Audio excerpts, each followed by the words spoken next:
Coming up on NonStop Local at 4, Sinclair and Nexstar allowing Jimmy Kimmel to return to their ABC stations.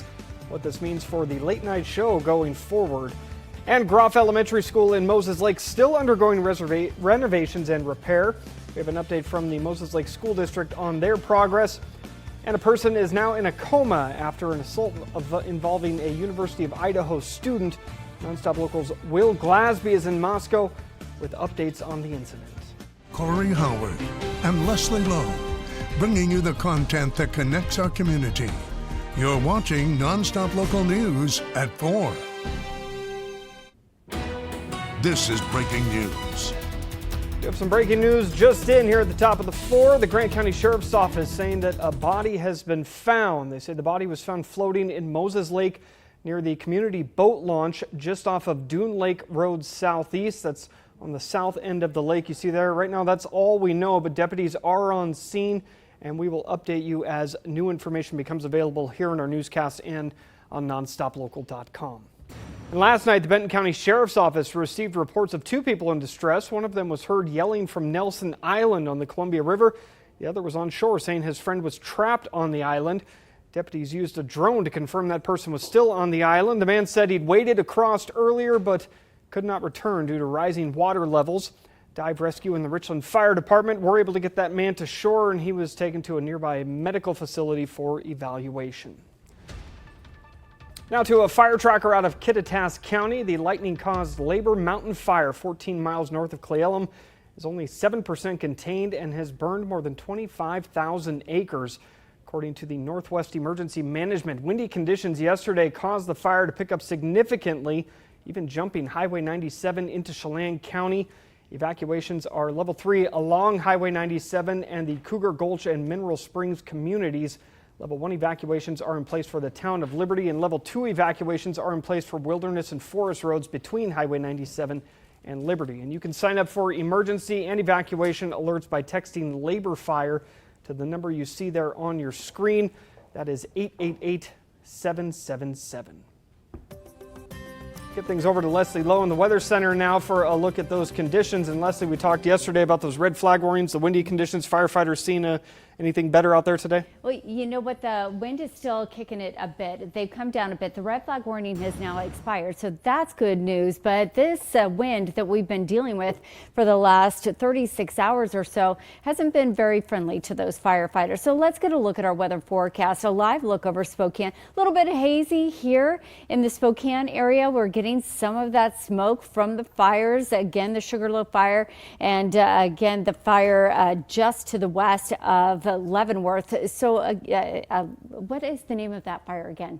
Yeah, Labor Fire. Labor Fire. I don't know why I could not remember that, but the Labor Road Fire as well as the Sugarloaf Fire. So we're seeing smoke from that direction is pushing right into Spokane. We'll continue to look for hazy conditions as we head overnight tonight and into the day tomorrow. So we'll kick off the weekend with more smoke in the forecast. As far as air quality goes, we're seeing air quality numbers for our friends over in Wenatchee all the way pushing into Moses Lake that are unhealthy and unhealthy for sensitive groups. You can actually see right there in Wenatchee, there is a pocket of hazardous air quality that is in play right now. Spokane sitting right on that line between good and moderate air quality. Not too bad out there. Temperatures as expected. On the cooler side, we're at 68 degrees in Spokane, 70-degree temperatures in Coeur d'Alene. And then we've got low to mid 70s back through central Washington. Like I said, winds still kicking it just a bit, anywhere from 10 to 15 miles per hour. We'll slowly see those winds calm down as we head overnight tonight, with overnight lows tonight that will dip down into the upper 30s across the northern mountains, mid to upper 40s between Spokane and Coeur d'Alene. All right, Corey, when I see you back here in just a few minutes, the weekend so far so good. So if you've got plans to head up to Harvest House, anywhere up into Green Bluff, you are in luck. So stick around. We'll talk about that coming up in just a few minutes. Thanks, Leslie. Moscow police are investigating after some sort of fight took place earlier this week that left one person in a coma. Police confirmed the fight involved 2 people, one of them suspected to be a member of the University of Idaho fraternity and the other delivering DoorDash in the area.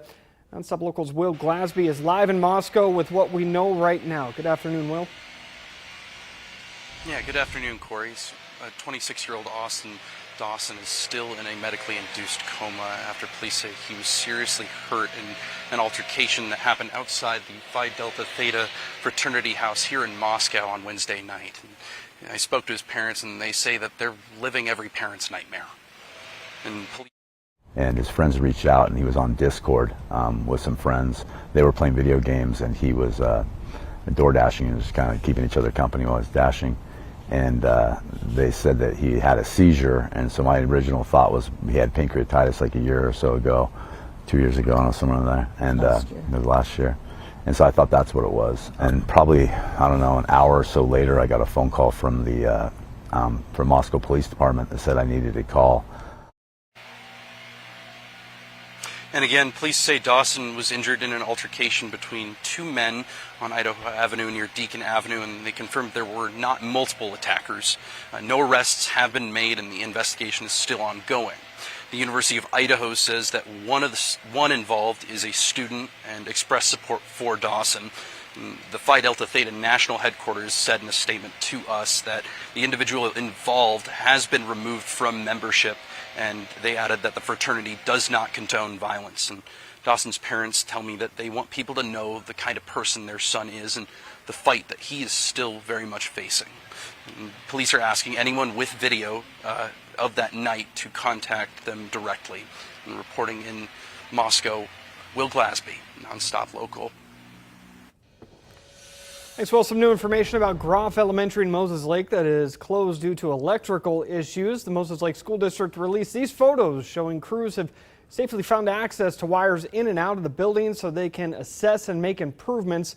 The stairway is now in demolition stage as they work to improve stair tread and landings, and the gym floor is now being prepped for renovations as well. There's no word on when the school will reopen, but the district says they will continue to provide updates throughout that process. Sinclair and Nexstar Broadcast Groups has announced it will end its preemption of Jimmy Kimmel shows, allowing it to return to their ABC stations. Sinclair saying in a statement that their decision to preempt the show was made without the government's influence. They further stated that freedom of speech also gives broadcasters the right to make judgments on what airs on their stations. We also have an update on firefighter Dave Tisdall, who was shot and injured during the ambush attack on Canfield Mountain that killed Battalion Chiefs Frank Harwood and John Morrison. Coeur d'Alene Fire Department says after a serious blood infection that led to sepsis, Tisdall has recovered and is back on schedule with his rehabilitation therapy. They say his upper body continues to strengthen, but the road to recovery remains a long one. We are certainly cheering him on and wishing him the absolute best. All right, still to come here on NonStop Local at 4. It is Fun Game Friday. We're giving our contestants some strange and silly words and then saying, what does this mean? It's as simple as that. And you can play along even before they do. You can check out a link on my Facebook page, except for you, Leslie. You don't get to look at it before. I'll get to look first? No, so don't do that. This one's going to throw me because I make up my own words all the time, really, so how that goes. All right, live look over Spokane. It's been beautiful out there too. A little bit of haze, not so bad. We are dealing with some smoke and haze that will continue into the weekend. We've also got some big changes on the way, though, as we start out this next week. I've got those details when I see you back here right after this.